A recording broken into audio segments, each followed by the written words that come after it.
Hey guys, my name is Mohammad Ashar and welcome to this tutorial. In this tutorial, we'll be learning how to create a group messaging or instant messaging application using Bubble.is. So we'll be again exploring some of the basics, or not basics, but a little complex concepts of Bubble.is itself.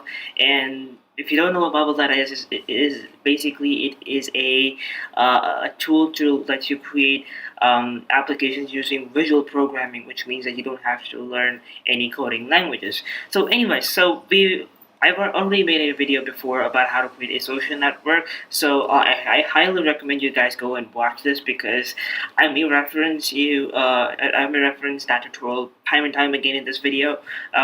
Because the I'll show you guys what we're making today. So what I did is before I started this tutorial, I wanted to create something that is a little visually pleasing and attractive for you guys to actually go ahead and try this out yourself. So what I did is I quickly just went to the sketchappsources.com, which is basically an online repository for all the sketch freebies projects. So if you don't know what this is, basically it's a vector graphics tool to let you design applications or icons or whatever it is. So what I did is I took the to-do list application that was in PSD or Photoshop document, converted that into a Sketch document using Avacode's tool, newly released tool, by the way. For those of you guys who don't know what Sketch is, just forget all of this and just get into this. So sketches are free, not free though. There's a free trial for it to get started.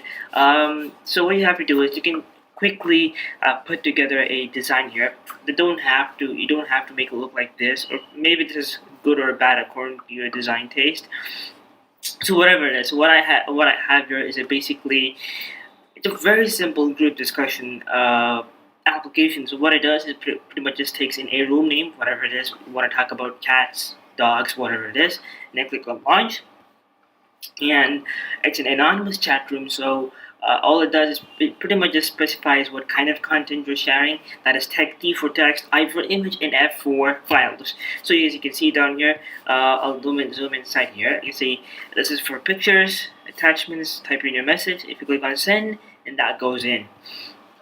So I'll be doing something a little unusual here. What I did is obviously I designed the whole application before I started this video. Not only did I design this, but I also developed the application itself, which is not normally what we do in our tutorials. So let me go out and create something called cats, and it's going to create a new room here called cats, and you can see on the top here, since it's a like you can see here it says cats, although it's a testing version. I've not published this, so you can see all those version test here. Otherwise, it's normally supposed to be your URL, whatever URL you want. You can get a custom URL. Don't have to keep this bubble.apps.io.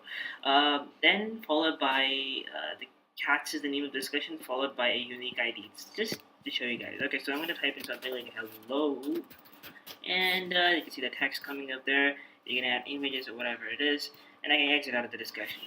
So that's basically what the application looks like. But here are a couple of questions that you could ask me. So first and foremost is where the hell are the people's names? So obviously in my in this tutorial, what I did is I wanted to create an anonymous chat room. But if you want to have names and profile pictures and all the conversation history and all the people that the user has chatted with or whatever it is, you can do so. It doesn't take a lot of effort. I'm not saying not of effort, but it doesn't take too much of time, or it doesn't have too much of learning curve here. So what you have to do is go to my previous video and understand how to create a social network. In that way, you'll actually understand how to query users, how to create users, how to create the sign in and sign up forms. It's really simple, trust me. Um, so the thing is, the process is actually not that. Really not that big. You don't have to watch the whole video. If you really can, go to watch it. Otherwise, just try to understand basically how to create the sign in and sign out. Okay. So other thing here is the reason I created the whole thing before I even started off is I'll tell you guys. There's nothing really complicated, but I will actually deconstruct the whole thing. Not de- So what I'll do is I'll go through every single part. Uh, what I thought here is that I thought I'll actually develop the UI itself because it takes a really long time to even just draw a rectangle and bore you guys with those things. So what I did is I did the whole thing in of it before I even started. But don't worry about it. I'll go through every single thing that went into it. So first of all, I just created a blank, Bubble application as usual. If you don't have an account, go to Bubble.is, create an account, create a new application, and you see some prompts here. You should see a new button here that says start from a blank application or something. Just click on it, blank page, and it'll just give you some white color blank page here. Just extend it, make it quite big, and select the theme. It will ask you guys if you want to select the flat theme, bubble, standard bubble theme, or material design. For those of you guys who follow me know that I normally choose material design because I like to build upon that. So anyway, I'll show you guys what I did. The first thing is I got the wallpaper. Everything here is if you double click on it, you can see all my design here. So this is my design that I wanted to replicate on my project. So first, it's advisable to first sketch things up on a sketch. Any vector graphics tool. For those of you guys who don't have Macintosh or Mac PC or MacBook, you guys can try something called Figma. And Figma is an online Figma.com, so just go ahead and try that out. So first thing you want to do is you want to select the background, and this is my creamy background here. And then what I did is I dragged and dropped a shape here and changed the color to white, and then I extended it and right click, and you can center that horizontally and vertically. That way you get the perfect center alignment. Okay, and the next thing I did is the only image that is in my project is this little logo, and designers here could make out that in this particular project, my logo is a little bit, blurry. The reason is because this is a PNG image. Because normally in the web we export to SVG, and since this is a plain text, it doesn't export properly to SVG because the fonts get changed to something like a Times New Roman or something like that. Anyway, so I added a sample text here, and changed the styling here of the body. Just line it center, change the color of it, and yeah, basic playing around. I added a input and changed the placeholder as enter a room name just to give users some context. And I changed the button color. Now you can use a standard button here, which is you see down here it says button. Just simply drag and drop it down here. I'll show you guys my color palette. You can see if you guys watch this video on HD, you can copy my color codes here. So as you can see, I've made the text as bold as possible. I mean, not bold, but thick as possible. It's 700 is the weight of the font. I've increased this text size to 18. And then even on the conditional tab, which is basically when I hover onto it, I want to invert the color. So the background color will be what was the text color, and the text color will be the background color, and vice versa. So I've also added some shadows, which is not otherwise added. You can copy the whole thing if you want to. Um, you can also copy my body colors here. Just in case you're interested, you can copy it, pause the video, and take a look at all of those things. Okay. Otherwise, all you have to do is simply add this text. This input and a button. That's all you basically need. Everything else is just to make things look a little neater. From the UI perspective, that's the first page. And the next thing here is the app. What I did here is just simply the image and the same kind of button.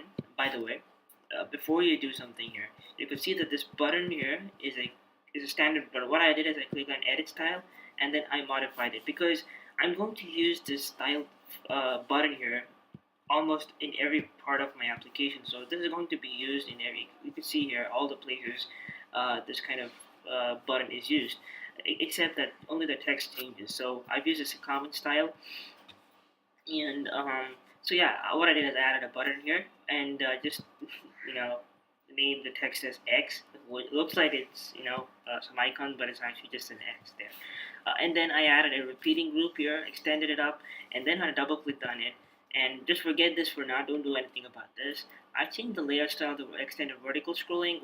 Extended vertical scrolling, if you know what it is, basically it allows you to scroll. The whole page itself just scrolls. If you select vertical scrolling, only this particular part is allowed to scroll, and the remaining part is just docked as it is. So they won't move. Only this particular part will move if you select vertical scrolling. Anything else besides this are going to pretty much much look ugly, I guess. I don't know. Horizontal layout is going to make it look like cards or something. I don't know if that's what you want. And by the way, I did tell you guys how to create it.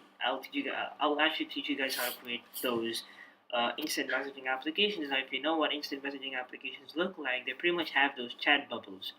I will not actually be going through in depth of how to create. I'll not be creating those things, but I'll give you some idea on how it's done. So I just had a repeating group here and add a text here. Okay. Once you add a text, just extend this length all the way up to here, and then also inside this repeating group. By the way, I separated. I checked it to none. Make sure it's big enough to fill this much amount of text here. And okay, so what you have to do is just type on T colon a message. Okay, if you want to do that, you can do that. It's okay, no problem if you don't do it. But just have some text here. Okay, for now, just leave it as it is. Let's go down here. Now this is a custom styled input. So what I did here is normally, if you notice in the first page here, if you look at my input, they had the bottom had a border. Now this one is a different. This is a different kind of text box. So what I did is I created a different kind of text box. I increased the height of it, and then I changed. I used a custom style, so I'm not using the standard input. If I use the standard input, you'll get the border on the bottom. Okay. So what I did is I have the background style as FFF. Increase the height of it. Change the alignment to the left because you don't want to have your messages coming up on the center. It's not a heading or anything. So border style none. Roundness you can keep. I don't know if you want, you can keep that. But horizontal padding and vertical padding, I've added all of those stuff. Um, so yeah, that's pretty much it. And the next thing is I have a button here that's called send, and this is a F for file. I mean F for file uploader and I for image uploader. So this cause that's what it represents here. Now here's what you have to do.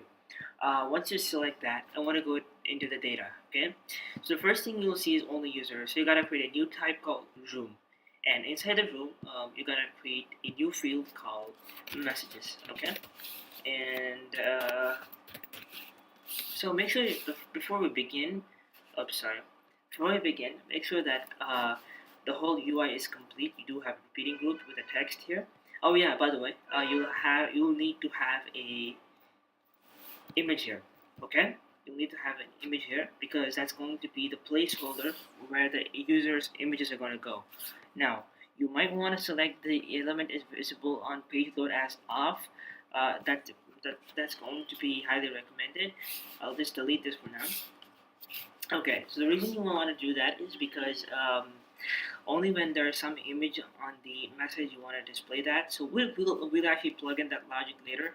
So the way we have to do this is if there is a text here, you have to display T followed by a thing. Normally, what you would do is type in the name of the person followed by the message, which is actually better. It's actually even easier to do. For those of you guys who actually work on the social network, but if you have watched my other tutorial, you know how to make this thing easily possible. So, but here's the most important thing, which is a conditional tab, which is what we're going to learn today. So, under the data tab now, first we're going to create a room, and we're going to call it a messages. So, I'll show you guys what I did here. I'm going to call this messages. Oh, no, don't do this for now. Just create a name. So, this is going to be the room name. So if you know, what is room name? As you notice here, when I typed on cats here, okay, let's refresh this one. If I typed on cats, you would notice on the URL it says cats. So that is basically the unique ID or the page that everybody gets. So this is normally every profile or social network needs to have a different URL as well, right? So to jump into that specific page. So that's what it is doing. So what I did is I created for every room has a ID, which is a name, and I call that as a single field. It's called text. Okay, so in order to do that, just type in ID or something like name, click on text, and click on create. That's it, and that's this. Okay. The next thing you want to do is don't do anything about the list of messages. Now go into create a new type called messages. Okay. Now you want to create all of these are single field.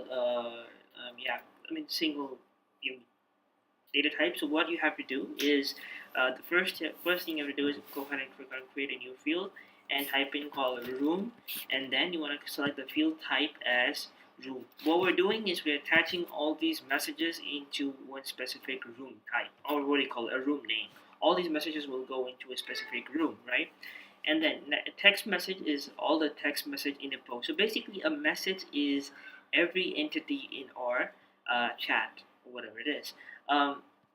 So the data, we're going to create a text message, and its type is going to be text. Okay, I show you guys how to do that. Text, and then whatever text message or whatever you want to type in. Field type should be text, and make sure it is not multiple entries. Okay, same thing goes for file message, but the type of the data is file. Picture message will be an image. If you want, it can have a default picture if you want to. Now, once make sure everything looks like this, okay, on the message and on the room. Make sure this is the next thing we want to do. We want to create a new field. We're gonna call it messages. So every room is gonna have a set of messages. So you can select the type of field type is a message. So basically what we're doing is every room has a set of messages, and every message is tied to a room. So that's what we're doing here. Once you're done with the data, now go back to this app page. I created two pages here. One called app, and index is pretty much, I just edited that. Okay, so app page. Here what I did is obviously the background color and all the same thing. Page title, you can just keep it as type or paper, something like that. And then now, on the type of content, you select that as a room, because that is going to determine the URL of the application. So once you select that type of the content, it should be room, and the field for readable URL should be the name or the ID, which is basically whatever is the name of the room. For example, say it's cat, it's going to be the name of this room. So that's going to be the type of content is room, and the field for the readable URL should be the name. So that is going to create a new room every time we create that thing. So whatever it is, the next thing we want to do is okay. So what else we need? We have the text. Yeah, we're going to go back to this index here. Okay, so here's something that you might be interested in. You want to go to launch and start a workflow. So on the launch button, we're going to create start a workflow. First thing we want to do is we want to create a new.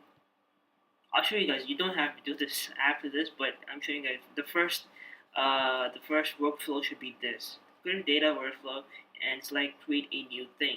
Now, sometimes what people do is make changes to a thing, and what they do is just click on, I don't know what they're doing here. Oh, that's not here for this. Sorry.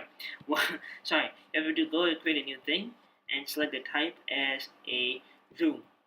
You might be thinking, okay, I'm gonna create a new room with the name is whatever's on the value on the enter room names value. So that's going to create a new room with the name as whatever is in that field. Okay. So once you do that, now you want to go to the next page, which is the app page. Now note that we actually selected that the parameter that determines the readable URL should be the name of the app itself. So we select the result of the step one. This is the step one. The step one is we already gave a name to the application, so that will go to the page app. All right. So once you go to the data to select on the so it's going to create a new new room here, and then go there. So once you do that, it's gonna go there and then navigate that page. I'm sorry for repeating that over and over again. I was just okay. So once you do that, and if you test it now, you should be able to go to this page here. You should be able to see the URL. But the next step is now we're going to have the logic here. So I told you guys to leave the text box just empty. I'll tell you guys what I did here is just forget this. Open up a rich text editor and just type in T followed by your message. Okay? Now, if you actually select your T, just your T here, and click on B, what this is pretty much going to do is it's going to add this B thing here. Basically, what that is nothing but it's just the formatting for in Bubble for bolding a specific part of text. So What I've done is by default every part of the messenger is going to be a text element, okay? And you will see some errors here. The reason is because you have not specified the type of content. Now the type of content should be a message, okay?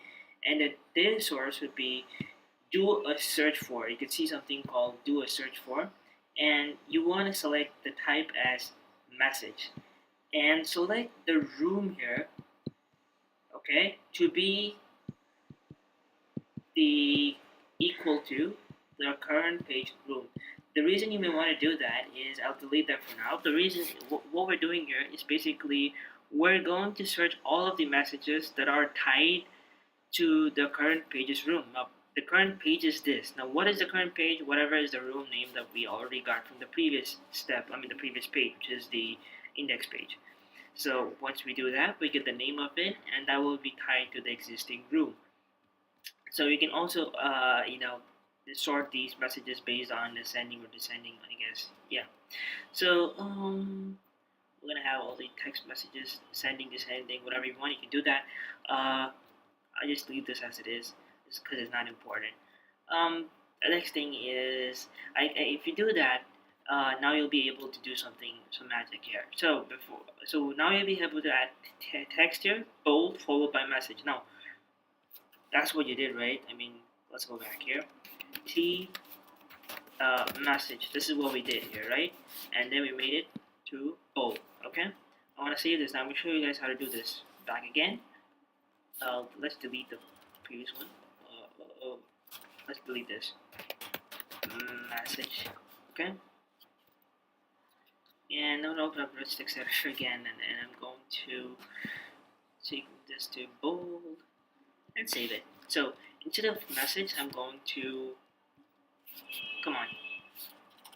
remove the message and insert some dynamic data.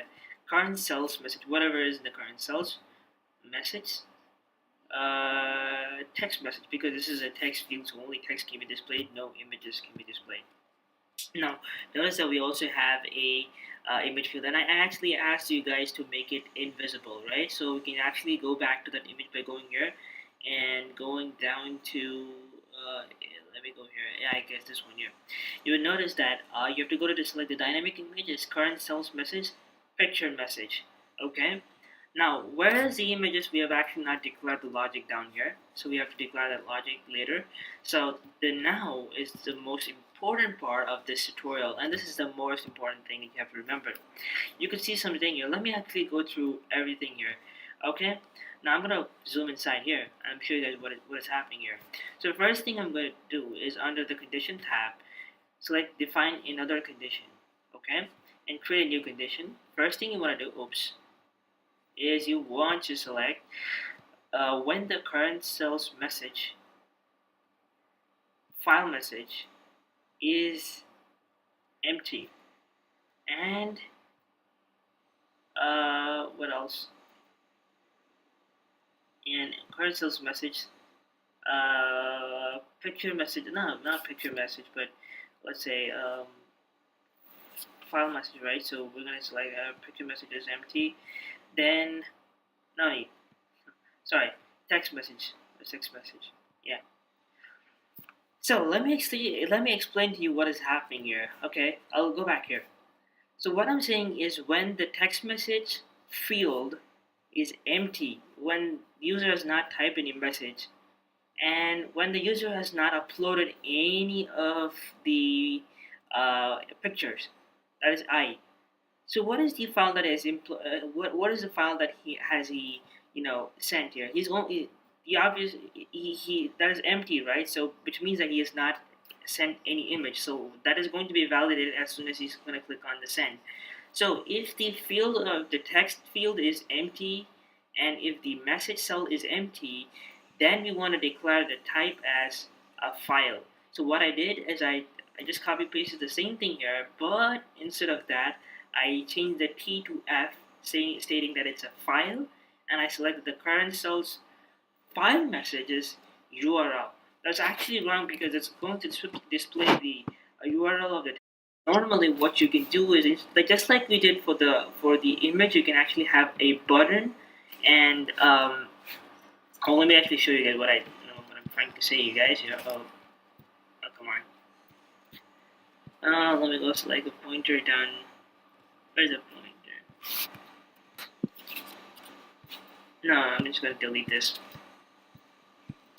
I just did it for no point. So what I did is, so file that is going to display the file URL. Now down here, just have a look at this one now.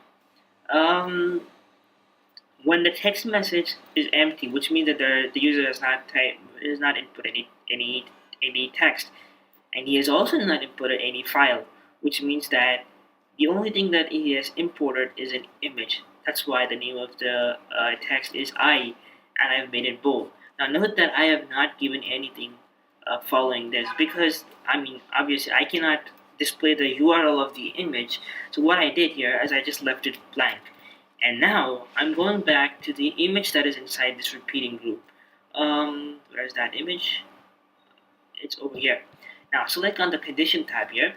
You can see that when the current sales message is not empty, we want to enable this and want to change the property to the element is visible. Okay, the element is visible, and check that. So basically what's going to happen, if the current cell has some image, it's going to be visible. Otherwise this element is not even going to be visible. Okay, now that is about the repeating group. That's the most challenging part. Now is where we're going to add the data itself. This is going to be the file uploader. Pretty much just drag and drop it here. Now, what I did is, again, you have to stylize that according to whatever you want to. This is pretty much the message part, the input part, and this is the image uploader. Okay, and I changed the placeholder to I and F respectively.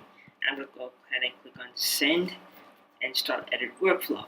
So what I did is I first of all create a new thing, and the text message should be whatever is in the message value. Okay, the picture message is a picture uploader's value, and the file message is file messager's s value. So you do that by clicking on this. This is our data set we got from the data here. So that, and then followed by the UI element. Okay, so that's how we do it. So once we do that, the last part of this whole application, there's this little X button here. Pretty much this logs out. This is going to go to the previous page. Now, if you understood what was the conditions that we followed here, if you preview this now, it should be pretty clear. Alright, so we're going to go to... Okay, so these are all the data I tried before we're going. So let's go ahead and let's go to cats here. Okay, on the cats, I'm going to type in something like cats. It should work. Image is going to upload some image there, and you can send it, and that will go there. So let's go ahead and try importing some message here, some image here. Let's hope it's not going to crash. You would notice that there's also a problem. Normally, the logic is also actually wrong, because I did not give the correct thing. You can send this. Click on send, and that should pretty much open up my image here. So yeah, you can see my image there. Now the thing here is that on the logic I've said that when there is no text here, I mean when there is so when it's empty, then you have to change the file to this format. Now what if there is a combination of a text and image and a file? You'd have to really think through that. So actually this application has a lot of flaws, because determining the type is actually not so, I mean, it's not mature. So the reason is because I wanted to give you guys as well some challenge. Now again, the next thing I want to talk about is how to create the chat bubbles. I'll tell you guys what. So what we have to do is, if you want to create chat bubbles, you want to select the first type in is the creator, okay, and his message. Okay, that's going to be the format. Right? So creator is basically whoever is going to send the message. Is it me, or is it going to be my friend? So who is the creator? You want to select insert dynamic data and say current sales messages creator, or you could say current sales messages creator. and that's going to display his email, his name, or whatever it is. If you want to display his email, name, or whatever it is, you know what to do from my previous tutorial. And the message, you want to display that, okay? That is going to display the name of the person followed by his message. I I don't know if there are ways to actually make this application work with.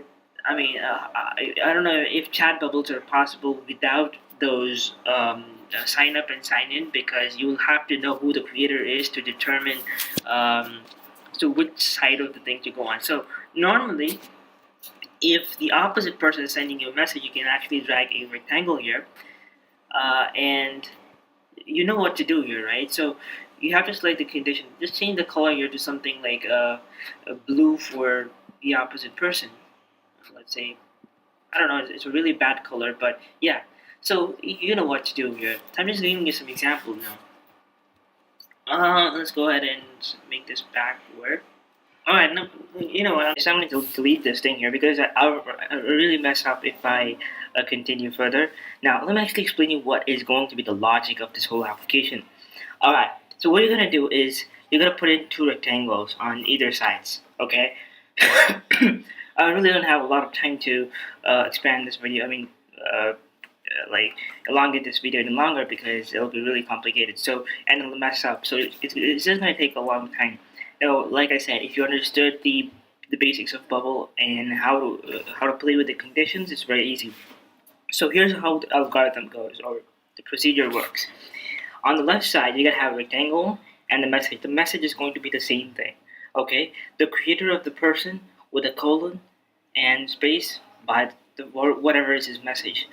But you gotta put two rectangles, one in the blue color and one in the white color. Okay. Now don't worry about the top and the bottom, that's going to come automatically.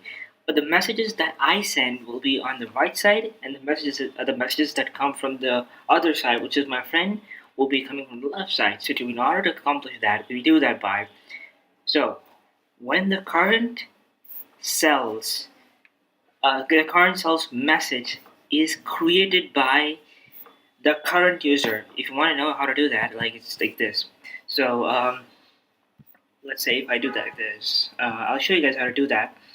On the condition, you say when the current cell's message uh, creator is the current user, which is this. Now don't put it here, but I'm just showing you guys how to place the condition there. Okay, put that on the rectangle and on the label. So you gotta put two messages here, one on the left side, one on the right side. You gotta reduce this expansion sign here, like put it like a little bit towards the side, so that it doesn't go towards the extreme. It doesn't fill up the whole page. Just make sure of that. So like I said, you gotta put two rectangles, one on the left side, one on the right side. So or you can group them up and say if the current cell message is created by the current user, which is basically whoever is logged inside. That's why I said you, in order to track who's the creator of the message, you need to be logged in. And in this, my current application, there is no user, so my application cannot track who the current user is. Um, but if you have a sign in and sign up, you can do that. Now, you can see that I have also the X button here. In your case, you need to have another button that says log out. And when you log out, you need to go back to the previous page. So it cannot be as simple as an X button here. Anything else that I have to add here? That's how you basically do the chat bubbles, but you can go ahead and do some complex things there. Anything else that you want to add? Maybe the date. The current sales messages uh, date. Okay, that means you need to be track the date, as in whenever it was created. You need to go in. The most important thing that a lot of people might ask me is, okay, what is the process of this application itself? Now, every time I go ahead and click on launch, it's actually not launch. It's supposed to be create here, because you could notice that it's not going to just go to the next page. It is only going to say, okay, we're going to specify some logic here. When they alright, let's do something here. If the room already exists, then you need to create. Otherwise, you gotta simply just enter the room. So only when the how can you say this? Mm, Alright, I'm gonna do it dwell on this, but I'll show you guys a shortcut way. Okay, let's not elongate this tutorial. Just don't take this really long. But you can play with the logic and tell it that only when only when there's no room named with the cat that already exists. If the room called cat does not exist, then create it. Otherwise, just enter the room and join the discussion. That's what it's supposed to be doing. What you can do is simply send the URL to somebody else, and that's how people can join. You can have a share button here stating that you want to share the current page URL. That will work. That's how people can join your discussions. So these are some points that that's not on the application, but I have. Now I know that if you have not been following my Bubble tutorial, this will just sound rubbish. Trust me, guys. You can ask me as many questions as you want on the comment section below. Feel free to ask me questions from by my email. We can go to my channel or on my website, preferably on my website there because I'll give you more importance there. So if you come to my website and send me an email, I'll reply you back with whatever solution has to do as soon as possible. Or if you leave in the comment section below, if there are a lot of if there's a community, we can help you out. They'll definitely reply you if there are any questions that you have. So here's how you do it. First, please go ahead and watch my previous video and then watch this video because I didn't go through the whole bubble basics. With that said, guys, thank you guys for watching. I shall see you guys in another video very soon. And congratulations if you made if you made it by watching this far. So please subscribe to my channel because I'll be if you like this video because I'll be also making videos on artificial intelligence. Don't worry, that do not kill human beings. So I'll be making all those kind of videos upcoming with Bubble again. So without any programming, we'll be creating some AI application. I mean, how cool is that? So they're basically with the computer vision APIs, basically Google Vision APIs and other stuff, which I'm gonna play around with Bubble, which is kind of cool because it can detect faces and it can read characters. It can, you know, throw in some related videos with the picture and everything. All kinds of cool stuff there. So please be sure to hit subscribe and click on the bell symbol there to be notified every time a new video hits my channel. So anyways, with that said, please be sure to visit my website hasha.in and I shall see you guys in another video very soon.